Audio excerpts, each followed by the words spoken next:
Why are silver sales soaring? The U.S. Mint just reported another record, but this time it wasn't for gold. The Mint sold more silver eagles in March, and in the first quarter of the year than ever before.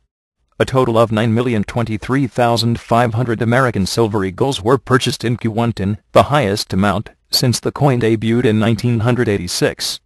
While this is certainly bullish, there's something potentially more potent developing in the background. Namely, how this matches up with U.S. silver production. Like gold, the U.S. Mint only manufactures eagles from domestic production. And U.S. mine production for silver is about 14 million ounces. In other words, we just reached the point where virtually all U.S. silver production is going toward the manufacturing of silver eagles. Yikes! This is especially explosive when you consider that roughly 40% of all silver is used for industrial applications, 30% for jewelry, 20% for photography and other uses, and only 5% or so for coins and medals. To be sure, mine production is not the only source of silver. In 2009, approximately 52.9 million ounces were recovered from various sources of scrap. Further, the U.S. imported a net of about 112.5 million ounces last year. Dependence on foreign oil. How about dependence on foreign silver? So it's not like there's a worry there won't be enough silver to produce the eagle you want next month. Still, why so much buying?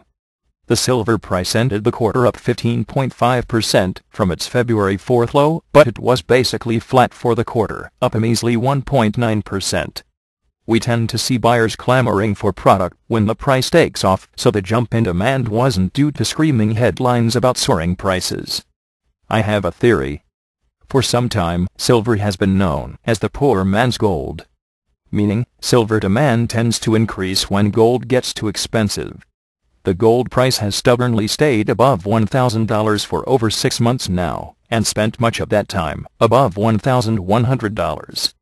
You'd be lucky to pay less than $1,200 right now for a 1-ounce coin after premiums, an amount most workers can pluck out of their back pocket. But Joe Sixpack just might grab a 12-pack of silver.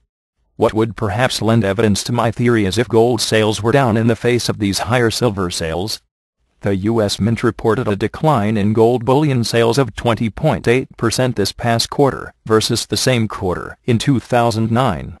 Further, other world mints have seen sharp declines in gold bullion coin sales as well. The Austrian Mint reported an 80% drop in sales for the first 2 months of the year, and the Royal British Mint a 50% decline in gold coin production for the first quarter. What's even more dramatic is the difference in the dollar value of the sales.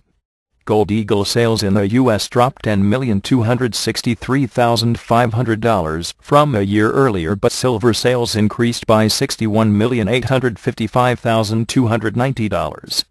So, not only did silver sales make up the drop in gold sales, they exceeded them by $51,591,790.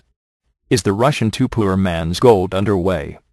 Why the answer to that question is significant is that a shift towards silver for this reason could signal we're inching closer to the greater masses getting involved in the precious metals arena.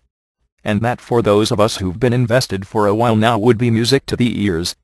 Because when they start getting involved, the mania will be underway, and from that point forward, it's game on. I'm not saying the mania is starting, and I actually think we could see another sell-off before things take off for good.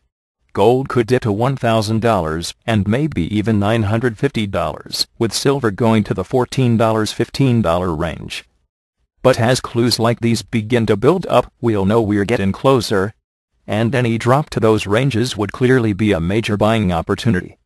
Everyone talks about gold, myself included, but a meaningful portion of one's precious metals portfolio should be devoted to silver. The market is tiny, making the price potentially explosive. Remember that in the 70s bull market gold advanced over 700%, but silver soared over 1,400%. Don't be a poor man by ignoring gold's shiny cousin,